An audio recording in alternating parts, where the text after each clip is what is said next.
Hello guys, welcome back to my YouTube channel. ഞാൻ ഇന്ന് സ്വീഡനിൽ എങ്ങനെ ബാങ്ക് അക്കൗണ്ട് ഓപ്പൺ ചെയ്യണമെന്നും ബാങ്ക് ഐ ഡിയെ പറ്റിയാണ് ഞാൻ ഡീറ്റെയിൽസ് പറയാൻ പോണത്. ഫസ്റ്റ് ഓഫ് ആൾ, നമ്മൾ ഇവിടെ സ്വീഡനിൽ കുറച്ച് ബാങ്കുകളുണ്ട്. ഞാൻ അതിന്റെ ലിസ്റ്റ് ഇവിടെ സ്ക്രീൻ ഷെയർ ചെയ്തേക്കാം. സെറ്റ് ബാങ്ക്, നോഡിയ, ഹാൻഡിൽ സ്കെൻ, അങ്ങനെ കുറച്ച് ബാങ്ക് ഉണ്ട്. നമുക്ക് ഈസി ആയിട്ട് നമുക്ക് അപ്രോച്ച് ചെയ്യാൻ പറ്റുന്ന ബാങ്കുകളൊക്കെയാണ് ഇതൊക്കെ. ബാങ്ക് ഐ ഡി അതൊരു സെപ്പറേറ്റ് ആപ്പാണ്. നമുക്ക് ബാങ്ക് ഐ ഡി ഉള്ളവർക്ക് വേറൊരു അക്കൗണ്ട് തുടങ്ങാനും എളുപ്പമാണ്. അപ്പോൾ ബാങ്ക് ഐ ഡി എന്ന് പറഞ്ഞാൽ നമ്മുടെ നാട്ടിലെ ഇന്ത്യയിലെ KYC ഒക്കെ പോലൊരു ടൈപ്പ് ഒരു സിസ്റ്റമാണ് ഇവിടെ. നമ്മുടെ നാട്ടിൽ OTP ആണ്, ഇവിടെ OTP ഇല്ല.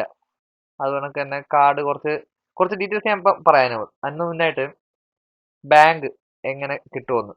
നമുക്ക് വർക്ക് ഉണ്ടെങ്കിൽ മാത്രമേ, അതായത് ഒരു വർക്ക് കോൺട്രാക്ട് ഉള്ളവർക്ക് മാത്രമേ, അതെന്ന് വെച്ചാൽ ടെമ്പററി ആയിട്ടുള്ള വർക്ക് കോൺട്രാക്ട് ആയാലും മതി, അത്യാവശ്യം സാലറി ഉള്ള ഒരു വാലിഡ് ആയിട്ടുള്ള വർക്ക് പെർമിറ്റ് ഉണ്ട്, കോൺട്രാക്ട് ഉണ്ടെങ്കിൽ നമുക്ക് സിമ്പിൾ ആയിട്ട് ബാങ്ക് അക്കൗണ്ട് കിട്ടും. ഇല്ലാത്ത പക്ഷം സ്റ്റുഡൻസിന് ബാങ്ക് അക്കൗണ്ട് ഈസി ആയിട്ട് കിട്ടും. അവർക്ക് ഫീസ് അടയ്ക്കാവുന്നൊരു റീസൺ പറഞ്ഞ് നമുക്ക് കിട്ടും, എളുപ്പം കിട്ടും. ഓരോരുത്തർക്കും ഓരോ പ്രൊസീജിയറാണ്. പക്ഷേ ഇതിന് നമുക്ക് സ്വീഡിഷ് ഐ ഡി വേണം. അതിന് മുമ്പത്തെ വീഡിയോ കണ്ടാൽ മതി. സ്വീഡിഷ് ഐ ഡി എങ്ങനെ ഒപ്പിക്കാം, സ്കാറ്റർമാർക്കറ്റിൽ നിന്ന് കിട്ടുമെന്ന് ഞാൻ വീഡിയോ ഇട്ടിട്ടുണ്ട്. അതിന്റെ ലിങ്ക് ഞാൻ ഡിസ്ക്രിപ്ഷനിൽ കൊടുത്തിട്ടുണ്ട്. അതിനൊക്കെ തന്നെ നമുക്ക് ബാങ്ക് പറയുമ്പോൾ ഏറ്റവും പോപ്പുലർ ആയിട്ട് ഇവിടെ സ്വീഡനിലുള്ള സെറ്റ് ബാങ്ക് ആണ്. പുതിയ വരുന്നവർക്ക് ഇന്ത്യയിൽ വരുമ്പോഴത്തേക്ക് നല്ല റഷ് ആയിരിക്കും. അക്കൗണ്ട് കിട്ടാൻ നല്ല ടൈം എടുക്കും. മാക്സിമം പെട്ടെന്ന് തന്നെ അപ്പോയിന്റ്മെന്റ് എടുക്കാൻ നിൽക്കുക. സ്കാറ്റർമാർക്കറ്റിൽ നിന്ന് ഐ ഡി കിട്ടുന്നതിന് മുമ്പേ പോയി ഡേറ്റ് ബുക്ക് ചെയ്ത് വെച്ചിരിക്കുക. അത് കുറച്ച് ഹെൽപ്ഫുൾ ആയിരിക്കും.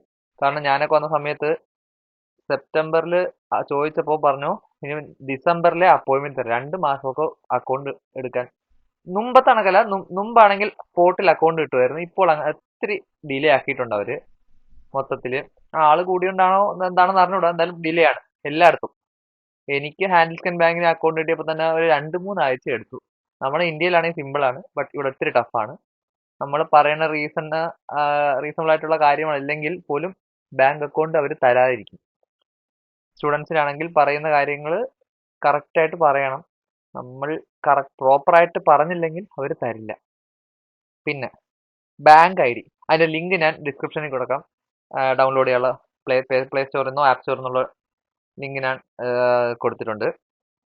ബാങ്ക് ഐ ഡി നമ്മൾ ഇപ്പോൾ ഒരു പേയ്മെന്റ് ചെയ്യുന്നെന്ന് വെച്ചോ. പേയ്മെന്റ് ചെയ്യുമ്പോൾ തന്നെ ആ പേയ്മെന്റ് അപ്രൂവ്, നമ്മൾ നാട്ടിൽ OTP ആണ്, ഇവിടെ ബാങ്ക് ഐ ഡി എന്ന ആപ്പിൽ പോയി നമ്മൾ അപ്രൂവ് കൊടുത്താൽ മാത്രമേ ആ പേയ്മെന്റ് ഫുള്ള് കംപ്ലീറ്റ് ആവും. അത് കണക്ക് തന്നെ ഇപ്പോൾ നമ്മൾ എന്തെങ്കിലും ഒരു ഓൺലൈൻ ട്രാൻസാക്ഷൻ നടത്തി ഡയറക്റ്റ് ബാങ്ക് വഴി, അതായത് ബാങ്ക് അക്കൗണ്ടിൽ നിന്ന് കാർഡോ എന്ത് കൊടുത്താലും നമ്മൾ നേരെ ബാങ്ക് ഐ ഡിയിലിട്ട് ഫസ്റ്റ് വരും. അതിൽ പോയി അപ്രൂവൽ കൊടുത്താൽ മാത്രമേ പേയ്മെന്റ് ഇതാവും. പിന്നെ സ്വീഡനിൽ ഞാൻ മാത്രം കണ്ടുപിടിക്കുന്നത്, അതായത് ഇൻവോയ്സ് സെറ്റപ്പ് ചെയ്യും. അതായത് നമുക്ക് പർച്ചേസ് ഉടനെ പേയ്മെന്റ് കൊടുക്കണ്ട, ഇൻവോയ്സ് ജനറേറ്റ് ചെയ്ത് തരും. അത് ഇത്ര ദിവസത്തിനകത്ത് പേയ്മെന്റ് ചെയ്തായി എല്ലാം. പിന്നെ ഒരു കാര്യം, നമുക്ക് മുങ്ങാനൊന്നും പറ്റിയൊന്നുമില്ല. നമ്മളുടെ എല്ലാം ഇതില് നമ്മുടെ പേഴ്സണൽ നമ്പറിൽ വെച്ചാണ് ബാങ്ക് ഐ ഡി ലിങ്ക് ചെയ്തുകൊണ്ട് എല്ലാ ഡീറ്റെയിൽസും അതിൽ തന്നെ. എന്ത് ചെയ്താലും നമ്മൾ അതിൽ ബാധിക്കും. അപ്പോൾ ഇപ്പൊ ആമസോണിൽ നിന്ന് പർച്ചേസ് ചെയ്യുന്നവർക്കും ആ സെറ്റപ്പ് ഉണ്ട്.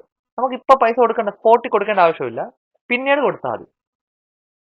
പിന്നെ ഇത് കണക്കത്തെ കുറെ ബെനിഫിറ്റ്സ് ഉണ്ട് ബാങ്ക് ഐ ഡി വെച്ച്. അതായത് ഒരു ഇലക്ട്രോണിക് ഐ ഡി ആണ് ബാങ്ക് ഐ ഡി എന്ന് പറയുന്നത്.